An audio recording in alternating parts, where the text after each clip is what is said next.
조급함을 버립시다 라는 제목으로 오늘 말씀 나누겠습니다. 이스라엘 백성들은 모세와 함께 승리의 개가를 부르며 하나님의 역사를 찬양하였습니다. 하나님의 놀라운 역사를 보았기에 이스라엘 백성들은 이제 모든 고통이 끝났다고 생각했습니다. 그리고 새로운 세상이 열리기를 기대하였죠. 지금 부르는 승리의 개가가 영원히 이어질 것이라는 기대와 함께 그들은 희망의 땅 가나안을 향해 나아갔습니다. 그러나 고작 사흘째에 이들의 감사는 사라지고 불평의 소리가 가득하게 되었습니다. 그 이유는 너무나 작은 것이었습니다. 마라라는 곳에 이르렀는데 그곳에 물이 너무 써서 마시지 못하겠다는 이유였습니다. 이스라엘은 400년이 넘는 시간 동안 물이 넉넉한 고센 땅에서 농사와 목축을 해왔습니다. 그런 그들이기에 물 없고 건조한 광야를 걷는다는 것은 여간 힘든 일이 아니었을 것입니다. 그들은 3일 길을 걸어오는 동안 터져나오는 불평을 처음에는 참아보려고 애를 썼을 것입니다. 그러나 그렇게 도착한 마라에서 물을 마실 수 없게 되자 지금껏 참아왔던 모든 불만이 한꺼번에 터져나오고 만 것이죠.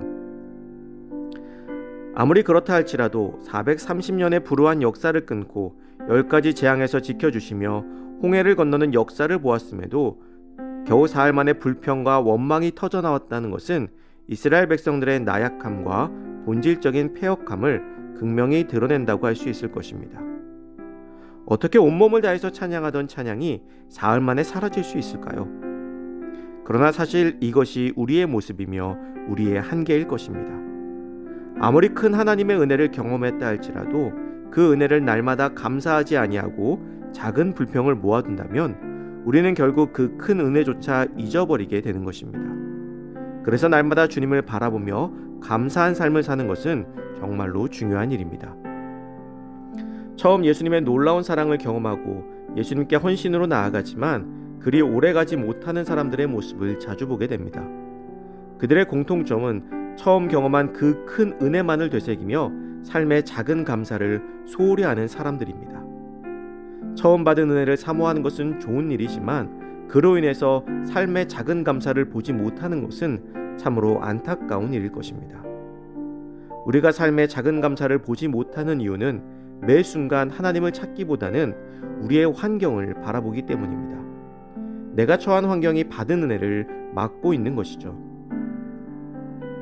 한 청년이 부흥회를 통해서 큰 은혜를 받았습니다. 이 청년은 집에서 유일하게 하나님을 믿는 사람이었습니다. 큰 은혜를 받은 청년은 무엇이든지 할 수 있을 것 같았습니다. 금세 가족들을 하나님 앞으로 데리고 올 수 있을 것 같았습니다. 그러나 그 일은 생각처럼 쉽게 되지 않았습니다. 오히려 교회 열심히 나가는 이 청년을 가족들은 방해하고 또 만류하였습니다. 결국 이 청년은 얼마 가지 못해 좌절하게 되었습니다. 환경에 그 은혜가 먹혀버린 것이죠. 가족들의 반대하는 환경이 아닌 하나님을 바라보았다면 그와 가족들의 삶이 달라질 수도 있었겠지만 아쉽게도 환경만을 바라보느라 그 은혜를 잊게 된 것입니다. 우리는 환경이 아닌 하나님을 바라보며 기다리고 인내할 수 있어야 됩니다. 조급한 마음을 가지고는 온전한 믿음을 지킬 수가 없습니다. 그래서 이사야서 28장 16절에 보면 주 여호와께서 이같이 이르시되 보라 내가 한 돌을 시온에 두어 기초를 삼았노니 곧 시험한 돌이요 귀하고 견고한 기초돌이라 그것을 믿는 이는 다급하게 되지 아니하리로다 라고 말씀하셨습니다. 기초가 있고 다급하지 않게 이 기초 위에 믿음을 세워 나가야 되는 것이죠. 믿는 이들은 다급함이 없어야 합니다. 하나님의 시간은 우리의 시간과는 조금 다릅니다. 우리는 매일매일을 하루하루를 조급하게 살아가지만 하나님은 우리의 삶 전체를 보시는 분이십니다.